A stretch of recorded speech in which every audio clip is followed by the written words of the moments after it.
I'd like to talk about relationships. So my husband and I have been listening to you for about 3.5 years now, and it's completely changed everything in our lives together. And it's put me through specifically a lot of kind of roller coaster moments where I really want to defend like the old ways of, making sure that he shows up the right way for me to be happy, and I know that he should. And then he tells me, Abraham said this, and then I tell him, well, that's kind of stupid in this situation. We thought that you were the perfect one to follow our friend. And so where we are right now is I think we're doing a really good job of owning that we individually, I am the only person responsible for my well-being. I am the only person responsible for my alignment, period. So take that even to a more specific statement. I am the only one responsible for how I feel. I am the only one responsible for how I feel. And so when you have two people come together that are both intending to live by that, how do you make relationship agreements that work for both people? It works really well if each of you makes your first primary, most significant, and enduring relationship with your respective inner beings. And then your second relationship is with one another. One of the things that is really delicious is when you have the same inner being. So you're both making your primary relationship with that which is at the core of you, then the rest of it follows easily. And that's the case. So we remind ourselves and each other sometimes when we're navigating some friction that someone who's in alignment isn't a nuisance to the people around them. When we are navigating some delicious friction that is causing the expansion of that which is us, let's put this friction into the proper place. That it's not between us, it's between me and myself. Yeah. Yeah, and it's beneficial. It's beneficial. It's hard to feel like it's beneficial sometimes. Sometimes you have to step back a little bit to remember that it is always beneficial. And sometimes you have to get down the road of manifestation a little bit before you see the evidence of its benefit. What about when one person's really aligned, they feel lit up by something, and then the other person isn't, they're feeling really triggered? How do you come to a healthy agreement in that space? Is it leave the subject alone, go get aligned individually, and then come back together? Absolutely. It doesn't always have to be this way. Eventually, you could chew it over together if you are really aligned in the understanding of how it works. So resonance with your inner beings is your dominant intention in any moment, no matter what the subject is.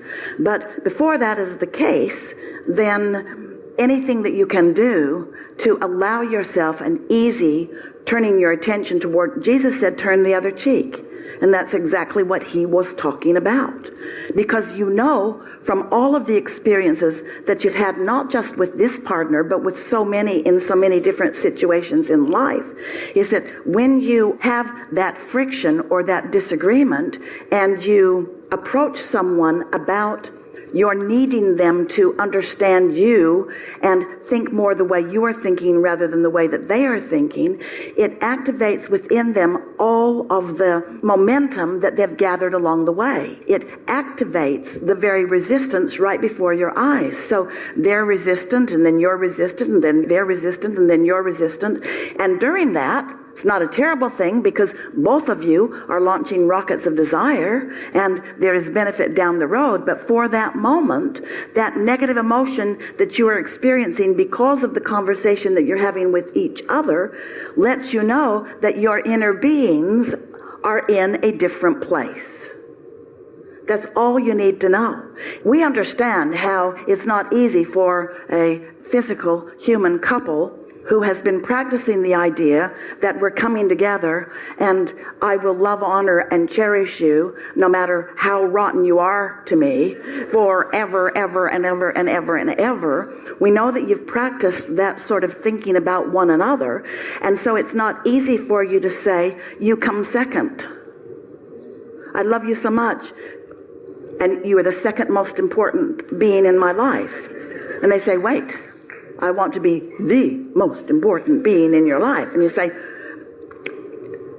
second is good. Because what's most important is me being whole so that I'm in tune with all that I am. Because if I'm in tune with all that I am and I'm focused upon you, you're really going to like that. But if you make you be more important than that, then I may not be all of me focused upon you. And nobody wants that. Do you have any insights about when say there's something time sensitive that's coming up and you're kind of feeling out of alignment, but you only have a small amount of time to get into alignment or to make it? Does that make sense? Like, sometimes I feel like it's easy to do this when it's a subject where there's no time sensitivity. We understand what you mean by time sensitivity, and people call those deadlines for a reason. And so sometimes this time-sensitive deadline can serve to focus you, and so it's productive and beneficial for you. But often it sets you off your game. It puts stress and worry within you, gives you less opportunity to align with the clarity and the wholeness that is you, and then you miss the beneficial steps that are sequenced to you and are fed to you by your inner being. And so the remedy for that is, rather than pinpointing it, rather than getting more focused upon the thing that is causing you the stress, is to step back as best you can into a more general attitude. Let's calibrate this together. So give us the scenario. What's the scenario? The time-sensitive scenario. Oh, a very specific one. Okay. Well, if you want. So my husband wants to take a trip with people that it's a relationship that I'm not really comfortable with. I'm not comfortable with it because it's a little unconventional for what I believe a relationship should look like. I know that's not very leading edge. It's not even in the ballpark. But it's all right. You get to want what you want, and you get to feel how you feel, and you get to have what you want, and we don't get to tell you. Nobody gets to tell you. And it's right that you want what you want. But every minute you spend justifying why you want what you want, you hold yourself apart from your inner being, who is not asking you to justify. Your inner being is not pushing against anything. And when you do, then you let go of so much of your leverage and advantage. So the scenario you've stated clearly, someone that I love wants me to do something that I don't want to do. So therefore, I feel. What are some of the emotions that you feel? I feel on the spot.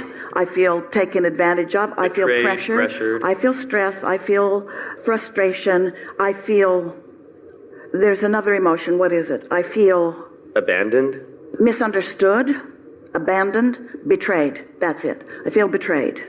I feel like he's putting something else first. Yikes. So tell him off. Oh, we're telling you off. Tell anyone off. But when we said yikes, we just had a conversation about you putting your inner being first. And here you are, sort of in this shortage consciousness attitude of who's first. I feel abandoned because you want to do something that I don't want to do. You're looking for love in all the wrong places. You're looking for stability in all the wrong places. You get your stability from your inner being, not from wherever it is he wants to go. And we think it's a good idea not to go until you're all shored up. So that's why we want to calibrate with you a little bit here. You have the picture. You know what the situation is, and we know how you feel, and it's not wrong that you feel that way. I want to be very clear with you about that. You're not wrong to feel that way, but it isn't good for you to not feel good, and we want you to feel good. We want you to find a way of feeling good, and we want you to find a way of feeling good without feeling like you have to cave in and do something that somebody else wants you to do that you don't want to do, or asking them to cave in. It's so interesting. So many people want somebody else to sacrifice what they want in order for you to have what you want. So sacrifice is in the air when what's happening is everybody's sacrificing their connection to source and blaming each other. The only thing that you don't want to sacrifice is your relationship with source. And that's why it's so hard sometimes to have human relationships, because that's sort of the name of the physical game of relationships. How much are you willing to sacrifice for me? Isn't it kind of the way humans roll? Oh, you do all the things I want you to do. You must really love me, and therefore I'm happy here. And we say, enjoy it because it's going to be a short time. Because that's not the basis of a lasting relationship. So we've got that side of the page pretty well established, and we spent too much time pinpointing it. But because we're really sure that we can calibrate otherwise, we pinpointed it longer than is necessary, because almost everybody in the room has a similar relationship. In other words, this is a good conversation. Do you agree? So now, let's get on the other page. Let's get on the source energy side of this. Let's get on the inner being side of this. Let's get on the what we really want to calibrate to all the time side of that. We want to calibrate not only to our inner being, but we want to calibrate to who we have become in this relationship that our inner being is, that in this moment we are not. In other words, you're making a decision of calibrating to what you want rather than to what you don't want. You're making a decision to calibrate to the solution rather than to the problem. You're making the decision to calibrate to your first priority rather than your second priority. Now, we know this is tough love that we're giving you. But you can't have a good relationship with any of your human friends if you don't have an intact relationship with your source energy. You just can't have it. You just can't have it. It's like having nothing to give and hanging around to each other in emptiness, trying to fill the void with each other and not able to do it. Again, pinpointing too much. So, now we're on the other side of the page. And so you make the statement, however, this situation caused me to calibrate to betrayal. That was the most poignant emotion that came out of it, betrayal. Now I'm going to focus here with my inner being. I've cleared my mind a little bit, and in this space you can do this. And I ask myself the question, am I betrayed on a regular basis, or am I honored? Which is it? Honored, for sure. For sure. Unequivocally. In other words, you didn't even have to think about that. Once you got this subject not pinpointed. Out of focus. Once you got this subject out of focus, you know. Am I honored or betrayed? Am I taken advantage of, or am I blessed? Am I blessed or am I disadvantaged? Which is it? Blessed. I'm so blessed. Am I worried about things, or am I exhilarated and eager about the unfolding of my life experience? Usually exhilarated and eager. All right, so now the usually indicates that you were looking back over there for a bit and you're wanting to speak the truth. Usually I'm here, but because of the stupid stuff he's doing, I'm not there right now. But your question was just, am I? We want you to turn the other cheek and connect to not that cheek. And acknowledge who you really are and what you really know, and take the time to tune to that, to find the resonance with that, to fill up with that, to fill up with all of that. Because when you fill up with that knowing of how blessed you are, then all that petty, and we are not pointing that at you, we're pointing it at anyone who's disconnected from the fullness and the power of the energy that creates worlds. This is a leverage that is indescribable. And so many people are shortage consciousness focused for a good reason. They have been pinching themselves off from the abundance and resources, and all they know is some sort of shortage.